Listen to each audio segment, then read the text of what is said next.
Masih bersama Bisbris, saya Ki Adrian. Tema kami hari ini adalah tips aman berinvestasi emas, dan masih bersama narasumber saya hari ini Mas Albertus Christian atau Mas Christian, adalah senior analis dari Monex Investing the Futures. Oke, tadi kita sudah sampai ke bahasan bagaimana kemudian perencanaan yang matang menjadi satu hal yang sebaiknya dimiliki oleh investor pemula ketika akhirnya dia berencana untuk mulai berinvestasi di emas, karena ini adalah menjadi suatu hal yang sangat penting sekali untuk pembangunan karakter dari seorang investor gitu ya. Apalagi yang seharusnya dilakukan dalam tahap perencanaan matang sebelum bisa berinvestasi di emas, Mas Christian? Mungkin yang pertama kita harus memiliki suatu planning. Jadi kita bisa susun trading plan. Yang pertama kita susun dulu untuk kondisi arah pasar ya.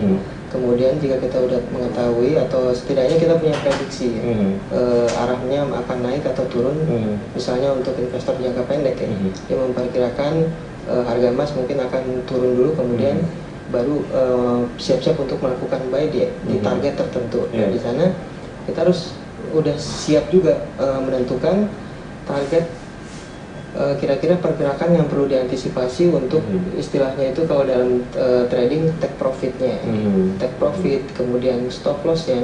Jadi setiap nasabah juga harus mengetahui batasan resikonya. Kan ada orang yang cuma sanggup untuk kehilangan resikonya 50% dari modal atau 20%, atau ada juga yang mungkin lebih kecil lagi ya. Nah, di sana kita harus punya planning terlebih dahulu.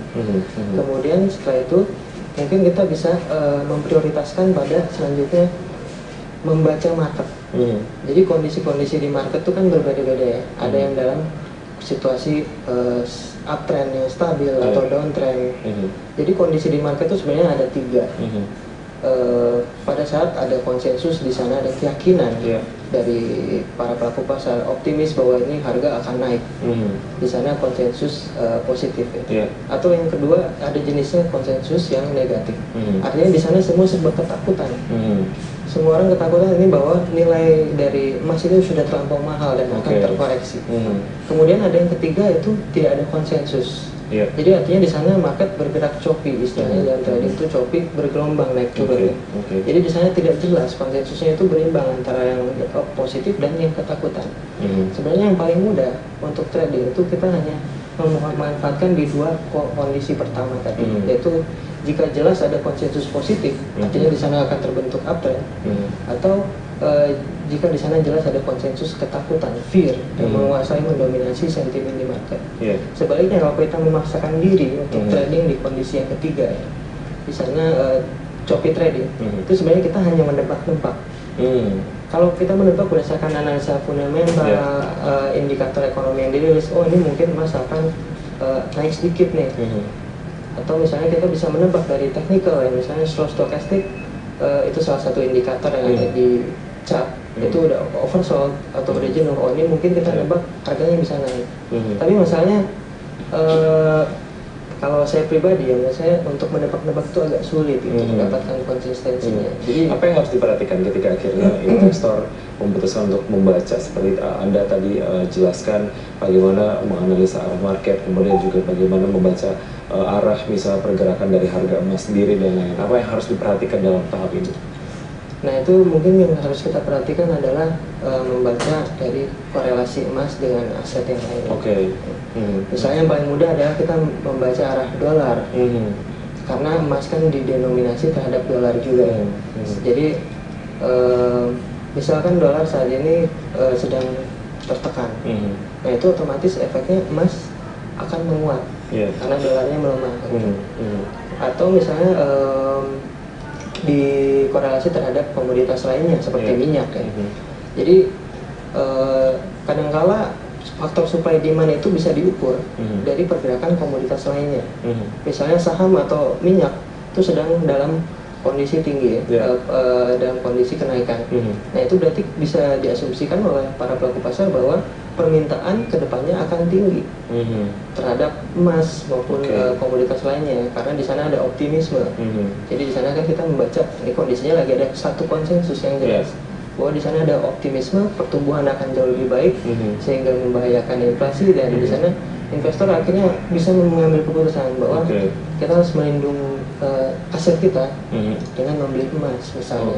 Salah satu contoh. Salah satu langkah yang bisa dilakukan ketika akhirnya investor dapat dengan baik membaca pergerakan dari komoditas emas sendiri dan juga dihubungkan dengan komoditas-komoditas yang lain ya. Dolar juga menjadi satu hal yang sangat-sangat berpengaruh. Ada dalam perencanaan yang matang, yaitu adalah menentukan prioritas utama apa yang seharusnya diprioritaskan oleh investor pemula gitu ya di komoditas emas. Apa saja yang harus dipikirkan dalam hal ini? Yang pertama mungkin kita bisa susun trading plan. Kurang lebih seperti ini ya. Iya, bisa ditampilkan. Ya. Bagaimana, ada yang Anda bisa jelaskan mengenai hal ini, Mas Christian? Ya, jadi di sini kita udah punya asumsi. Misalnya di sana setelah kita baca ya teknikalnya, kita di sini punya level entry, target, dan stop ya. Ini yang harus pertama-tama investor pemula ketahui. Jadi di sana kita membaca dari tahanan-tahanan. Jadi di grafik itu ada istilah tahanan atau level-level psikologis. Biasanya support dan resisten. Support itu bisa kita ibaratkan sebagai lantai. Di sana yang menahan emas untuk tidak jatuh terlampau berlebihan. Atau ada juga resisten yang akan menahan emas untuk tidak terapresiasi terlalu berlebihan juga ya. Jadi di sana dari level-level support resisten kita bisa tentukan kita entry di sini, kemudian jika kita mengantisipasi pergerakan naik maka targetnya harus lebih tinggi, tapi seberapa tinggi? Nah, memang untuk lebih jelasnya itu bisa belajar lagi di divisi edukasi kami di Monex, karena kan kita bisa customize kebutuhan nasabah itu sebenarnya seperti apa sih gitu. Dalam hal prioritas utama ini, bagaimana langkah ini juga tentu saja akan meminimalisir resiko yang akan dihadapi ketika kita sudah trending gitu ya di komoditas emas. Kita akan lanjutkan setelah jeda berikut ini, Mas Christian.